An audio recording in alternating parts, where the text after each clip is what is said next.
திராவிட முன்னேற்றக் கழகம் கட்சி ஆரம்பித்து 75 ஆண்டுகளாக ஆகியிருக்கு. திமுக செஞ்ச சாதனைகள் என்ன சார்? இது சாதனைகளுங்கிற வேதனைகள் தான் நிறைய. அதாவது பேரறிஞர் அண்ணா மறைவுக்கு பிறகு என்று இந்த திராவிட முன்னேற்றக் கழகத்தின் தலைவராக திரு கருணாநிதி அவர்கள் வந்தார்களோ அதிலிருந்து அவர் இறக்கும் வரை தொடர்ந்து தமிழகத்திற்கும் தமிழர்களுக்கும் தமிழுக்கும் துரோகம் தான் இழைத்து கொண்டிருக்கிறாருன்னா உண்மை. எதுவுமே சாதனைகள் பண்ணலங்கிறீங்களா எப்படி சார்? அதாவது விவசாயிகள் வாழ்வாதாரத்தை கெடுத்தது வந்து கருணாநிதி அவர்கள் தான். ஏன் இதை சொல்கிறேன்னா, காவிரி நீர் விஷயத்தில் வந்து இன்றளவும் நாம் வந்து அண்டை மாநிலமான கர்நாடகாவோடு சண்டை போட்டு கொண்டு இருக்கிறோம்.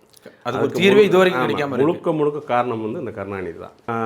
1924 வந்து ஒரு ஒப்பந்தம் இருக்குது. அதுலேருந்து 50 வருடங்கள் கழித்து மீண்டும் வந்து ஒரு ஒப்பந்தம் தமிழ்நாட்டுக்கும் கர்நாடகாவுக்கும் அந்த காவிரி இந்த பங்கீடு செய்துகளும் ஒரு ஒப்பந்தம் இருக்குது. அப்போ 1924 அப்புறம் 74 தான் அந்த 50 ஆண்டு முடியுது. இப்போ முடிகிறப்போ வந்து அந்த ஒப்பந்தத்தை வந்து மீண்டும் அந்த ஒப்பந்தத்தை வந்து இது பண்ணவே இல்லை, ரினியூவல் பண்ணவே இல்லை. அப்போ வந்து திரு கருணாநிதி தான் தமிழகத்தின் முதல்வராக இருக்கிறார். அப்படியே விட்டுடுறார். இந்த காலகட்டங்களில் தான் தெரிஞ்சு விட்டாரு, தெரிய மாட்டார், தெரிஞ்சு தான் விடுறாரு. இதில் என்ன இருக்குது? அப்போ